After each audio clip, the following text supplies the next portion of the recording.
इस मंडलीय अस्पताल बनमनखी में अभी हाल ही में हमारी पोस्टिंग हुई है 10 तारीख को इसी महीने में। मैं BHC सिंहेश्वर मधेपुरा में कार्यरत था पिछले 10 साल से लैब टेक्नीशियन के रूप में। हमारी अस्थायी नौकरी अभी बनमनखी में हुई है और इस तरह के कार्यक्रम में हम बनमनखी में पहली बार आए होते हैं। किसी कार्यक्रम में संयोग से रमेश बाबू उनको बोले कि चलिए आज कार्यक्रम उसमें आपको भाग लेना है। ठीक है चलिए। HIV एड्स के बारे में जैसा कि सर पहले बताया कि HIV एड्स का जो सबसे प्रथम केस था वो 1981 में अमेरिका में खोजा गया है। इसमें बहुत सारे स्टूडेंट होंगे जो साइंस के होंगे, वो पढ़े होंगे कि HIV जो है वो एक वायरस है। लोग HIV और एड्स में थोड़ा सा आर्ट्स के खास करके स्टूडेंट कंफ्यूज कर जाते हैं, लेकिन साइंस के स्टूडेंट सभी आप जानते हैं कि HIV वायरस है और एड्स जिसका पूरा नाम एक्वायर्ड इम्यूनोडेफिशिएंसी सिंड्रोम का मतलब होता है ग्रुप ऑफ डिजीज। अगर बहुत सारी बीमारियां आपके शरीर में एक साथ हो जाती है तो उसको हम सिंड्रोम कहते हैं। ये एड्स होता क्यों है, हम खास करके इस पर विशेष चर्चा करेंगे। हिस्ट्री के बारे में रमेश बाबू ने बताएंगे कि 81 में सबसे पहला खोजा गया, उसके बाद फिर 84 में खोजा गया, फिर इंडिया में 86 में आया, सर जैसा कि बताया।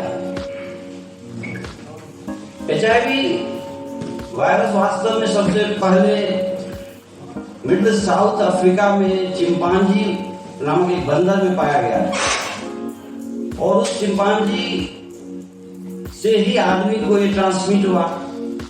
क्योंकि इस HIV वायरस के कारण मनुष्य का जो है इम्यून सिस्टम बहुत ज्यादा क्षतिग्रस्त होता है, जिसको हम रोग प्रतिरोधक क्षमता कहते हैं। और रोग प्रतिरोधक क्षमता खराब होने के चलते से, डैमेज होने के चलते से हमारे शरीर में तरह तरह की बीमारियां आ जाती हैं। तो इस बीमारी युक्त शरीर जो कई प्रकार की बीमारियों से ग्रसित होती है उस सिंड्रोम कहते हैं। सिंड्रोम युक्त बीमारी का खोज 1981 से लेकर के 84 तक रिसर्च चलता रहा। उसी दरमियान कुछ होमोसेक्स वर्कर थे, कुछ ऐसे लड़के जिसको आजकल आप लोग चुके कॉलेज में पढ़ते हैं सभी आदमी गे और लेस्बियन समझते हैं। गे उस बच्चों को कहते हैं कि जो लड़का लड़का के साथ सेक्स संबंध बनाता है और लेस्बियन उस बच्चों को कहते हैं जो लड़की लड़की का सेक्स संबंध बनाती है। तो कुछ गे में कुछ वैसे लड़के जो होमोसेक्सुअल थे उस पर सब रिसर्च हो रहा था, तो उसमें पाया गया कि इसके शरीर में HIV का वायरस है। 1981 और 82 के बीच 100 से ऊपर एड्स पेशेंट पर इस तरह के रिसर्च किया गया और इस रिसर्च में यह सामने आया कि जितने भी सिंड्रोम युक्त पेशेंट है उन पेशेंट में जो है HIV वायरस, एक खास तरह का वायरस शरीर में रहता है जिसका नाम रखा गया HIV virus, human immunodeficiency virus. ये वायरस हमारे शरीर के रोग प्रतिरोधक क्षमता है, खास करके जो बायोलॉजी विद्यार्थी समझते होंगे लिम्फोसाइट है। लिम्फोसाइट में भी T लिम्फोसाइट होता है, T4 हेल्पर सेल होता है और CD4 काउंट होता है। वो T4 हेल्पर सेल को वो डैमेज करता है जो कि हमें रोग से लड़ने की क्षमता देती है। अगर आपके शरीर का T4 हेल्पर सेल खत्म हो जाए आपके शरीर में तरह तरह की बीमारियां आ जाएगी और इसमें सबसे पहले अगर कोई बीमारी आती है वो आपको TB आती है। TB के बाद डायरिया है, हर्पीस है और बहुत सारे तरह की बीमारियां हैं जो आपको इफेक्ट कर देती है।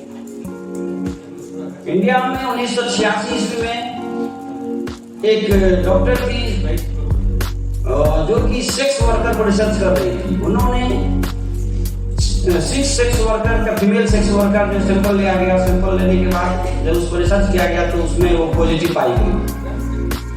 तो वो अपना रिसर्च भारत सरकार के साथ साझा किया। साझा करने के बाद भारत सरकार ने नेशनल 1992 में नेशनल एड्स कंट्रोल सोसाइटी की स्थापना की और उसके तहत नेशनल एड्स कंट्रोल प्रोग्राम चलाया जिसे हम लोग नाको के नाम से जानते हैं। नाको के तहत पूरे भारत में जो है टेक्नीशियन का, काउंसलर का, सबका बहाली लिया गया। उसके तहत सबको ज्वाइनिंग कराया गया और विस्तार स्तर पर उस पर काम किया गया। 2007 में अपने इंडिया में प्रति वर्ष 2 लाख एड्स पेशेंट बढ़ता था। अभी आपके यहाँ इंडिया में 10 लाख पेशेंट प्रति वर्ष बढ़ रहा है।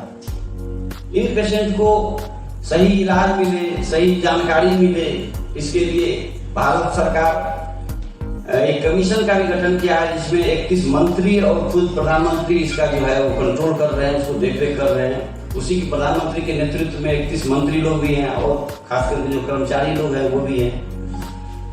1992 से लेकर के 2017 जो रफ्तार था और 2017 से 2021 का रफ्तार है वो कहीं दुगुना से भी ज्यादा बढ़ गया। आखिर ये एड्स इतना तेजी से फैल क्यों रहा है, इसका क्या कारण है, इसकी विशेष क्या रमेश साहब आप बोलेंगे इसको, तो आगे इसके लिए विशेष रमेश साहब चर्चा करेंगे। ठीक। मैं तैयार नहीं था, अचानक से सर ने कॉल कर दिया तो सर ने बताया कि एड्स क्या है और HIV क्या है।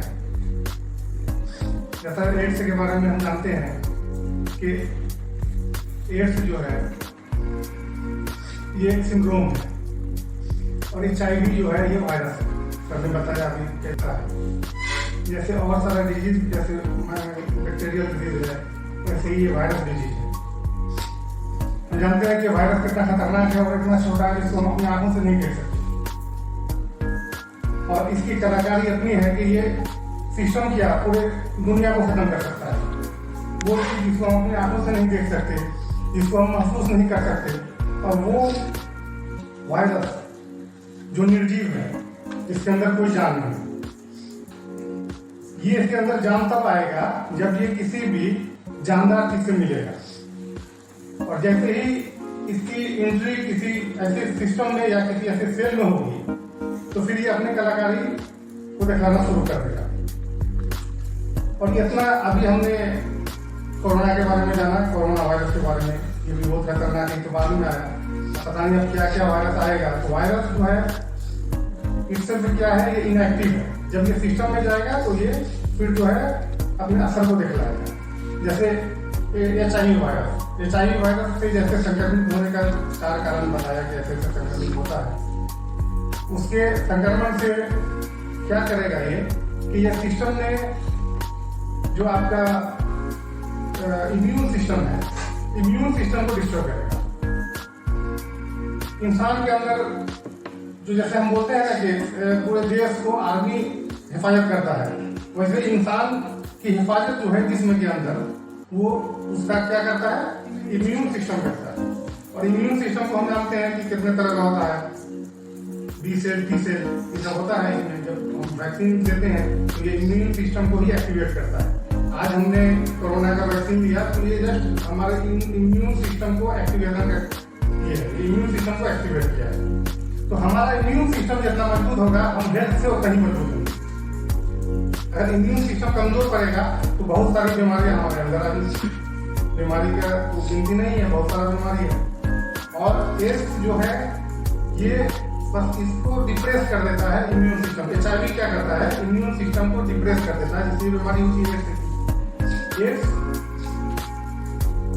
से आदमी नहीं मरता किससे है, उसके सेकेंडरी बीमारी से। सेकेंडरी बीमारी सर ने बताया कि उसमें आपको ट्यूबरकुलोसिस है जो मेजर है, उसके बाद निमोनिया है और बहुत सारी डिजीज है जिससे आदमी जो है संक्रमित होता है।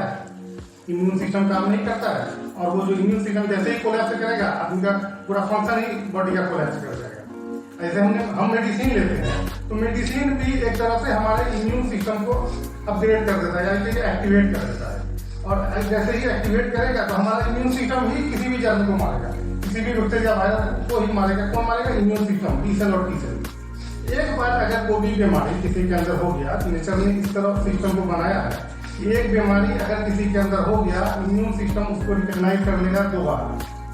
और वैक्सीन वही है कि वैक्सीन जो डोज हम देते हैं वैक्सीन का, ये बीमारी का एक छोटा सा बेअसर डोज ये है, उसका असर नहीं होता है, लेकिन वो बीमारी ही है, वो कोई वायरस ही है वो या फिर बैक्टीरिया ही है वो जो हम इसके रूप में लेते हैं वैक्सीन के रूप में, लेकिन वो असरदार नहीं होता है।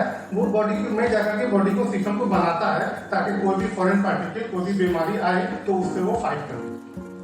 तो एक्चुअली एड्स HIV क्या है, एड्स HIV हमने समझा, इम्यून क्या है, इम्यून सिस्टम क्या है, इसको हमने जाना, ठीक है। और बाकी बात है कि चूंकि हमको इसको कंट्रोल करना है, 4 तरह से इसको कंट्रोल करना है। हर आदमी पढ़ा लिखा है और सोचे कि हम इस एड्स से कैसे कंट्रोल करें। सिर्फ एड्स से ही नहीं, सारी बीमारियों से हम जो है कैसे अपने आप को बचाएं। सबसे पहला प्राइमरी जो प्रिकॉशन है वो उसका बचाई ही है, जिसको प्रिकॉशन करते हैं कि prevention is better than cure, ये तो हम जानते ही हैं। इसलिए हर आदमी को किसी भी बीमारी से बचने के लिए उसके चीजों को जानना जरूरी है। ठीक है,